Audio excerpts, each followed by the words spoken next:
The season is finally here. After the World Cup and global training tours, some of the top leagues in Europe open this weekend.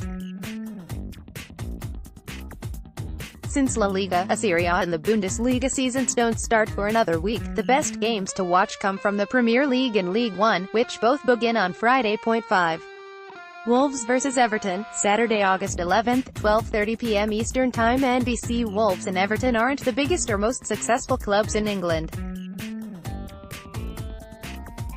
However, they're two of the more interesting clubs heading into the new Premier League season. Wolves won the championship last season, but have developed a reputation as one of the most hated teams in Europe.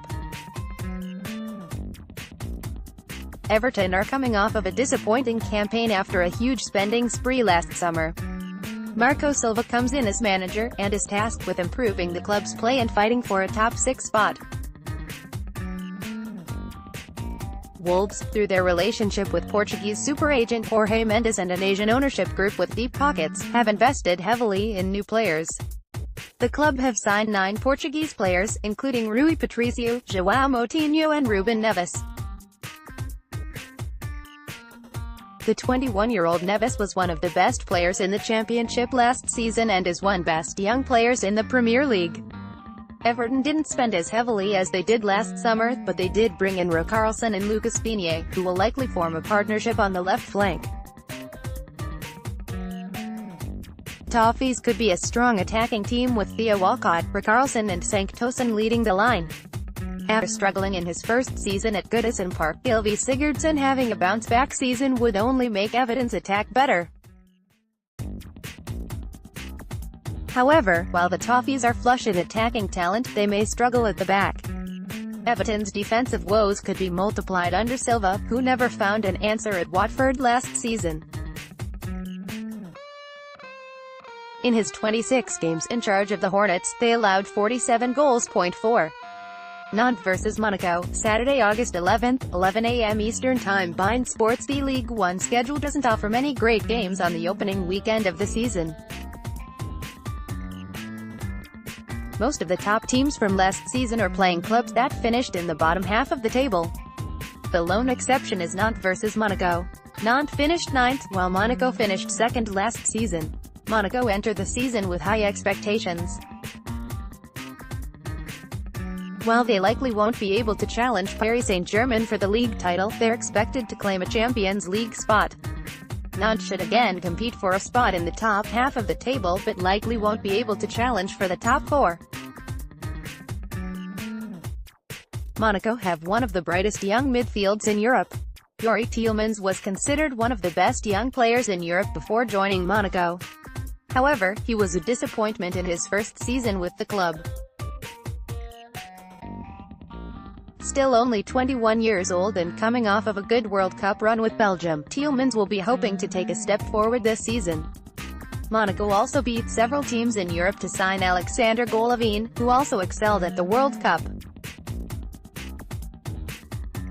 The Russian playmaker should only improve an already strong attack led by Radamel Falcao. While Nantes finished in the top half of the table last season, they allowed more goals than they scored. The club signed United States international Matt Miazga on a loan deal from Chelsea to help improve their defense. When on the attack, Nantes will look for Argentine striker Emiliano Sale, who led the club with 14 goals last season.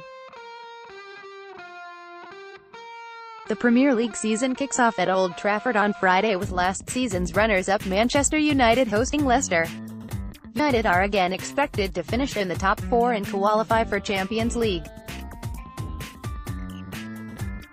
Leicester finished 9th last season, recovering from an offal that saw manager Craig Shakespeare fired, and replaced by Claude Puel. Jose Mourinho enters his 3rd season in charge of United. If history is any indication, it could be his last. Mourinho's tenures at Chelsea, twice, Inter Milan and Real Madrid all ended by the end of the 3rd season. Despite plenty of complaining from Mourinho, United's only major summer signing was Brazilian Fred, who will play as a holding midfielder. With essentially the same roster as a season ago, Mourinho will have to figure out how to get the best out of Paul Pogba and Alexis Sanchez. Pogba is one of the most talented players in the world and coming off of an impressive World Cup winning campaign with France. However, Pogba and Mourinho have never had a strong relationship and it has shown on the field. Sanchez was signed by United midway through last season. While the Chilean winger has been one of the best players in the Premier League since he joined Arsenal in 2014, he struggled with United, failing to gel with his new club. Leicester had a busy summer, remaking their defence by adding Johnny Evans and Ricardo Pereira, and holding on to Harry Maguire despite United being interested. However, Leicester lost a key player as well, as Riyad Mahrez was sold for a record fee to Manchester City. Leicester bought James Maddison from Championship side Norwich following a strong season. Maddison will be tasked with jetting the ball forward to Jamie Vardy, who despite being 31 is still one of the better strikers in the Premier League. However, if Maddison struggles, Leicester's ability to provide service to Vardy will be tested. 2. Liverpool vs. West Ham, Sunday, August 12, 8:30 a.m. NBCS and Liverpool finished fourth in the Premier League last season as Mohamed Salah broke out as one of the most prolific scorers in the world. This season, the Reds are expected to challenge Manchester City for the league title. Liverpool opened the season on Sunday hosting West Ham at Anfield. The Hammers had a busy summer, spending heavily to upgrade a side that finished 13th last season. With the new additions, West Ham could challenge for a Europa League spot. After losing the Champions League final to Real Madrid, Liverpool were busy. Jurgen Klopp recognized his side's flaws and went out to fix them. The club signed Alisson from Roma for a then-record fee for a keeper. Alisson replaces Lloris Karius, whose mistakes against Madrid were part of the reason Liverpool lost. Naby Keita and Fabinho were both signed to bolster the midfield and improve Liverpool's ability to win the ball back. Xherdan Shaqiri also arrived, adding another talented piece to their roster and a great insurance policy for Salah and Sadio Mane. West Ham replaced David Moyes with Manuel Pellegrini and spend more money than they ever have, significantly upgrading their roster. Łukasz Fabianski was a smart signing from relegated Swansea and should be an upgrade between the sticks. Jack Wilshere will play a key role in midfield this season after joining the club from Arsenal on a free transfer. The additions of Andriy Yarmolenko and Felipe Anderson will be a sizable upgrade on the wing for West Ham. Yarmolenko scored 10 goals and added 9 assists last season for Borussia Dortmund, while Anderson 8 goals and 10 assists for Lazio. However, the most important for West Ham could be Issa Diop. The 21-year-old French centre-back has all of the ability to develop into a very good Premier League defender. However, after playing last season with Toulouse, Diop has to prove he's up to the challenges of the Premier League. Next, 25 best club soccer teams of all time. 1. Arsenal vs Manchester City, Sunday, August 12, 11 a.m.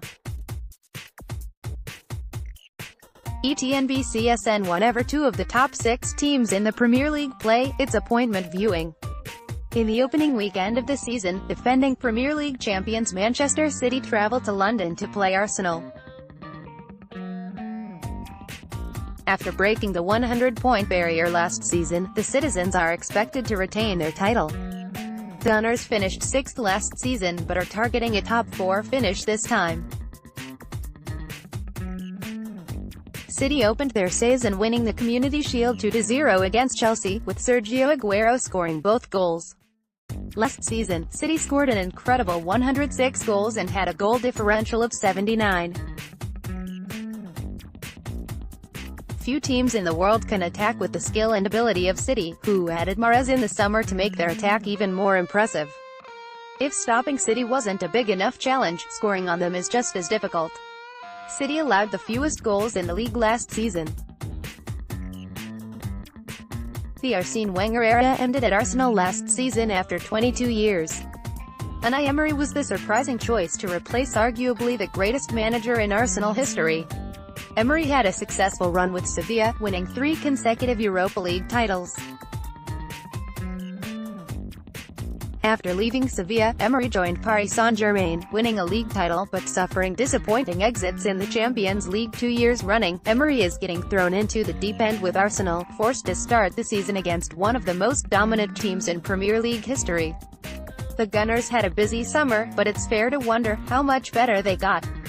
Bernd Leno is a solid but unspectacular keeper. Socrates' best days are behind him, as he looked at times slow and out of position with Borussia Dortmund last season.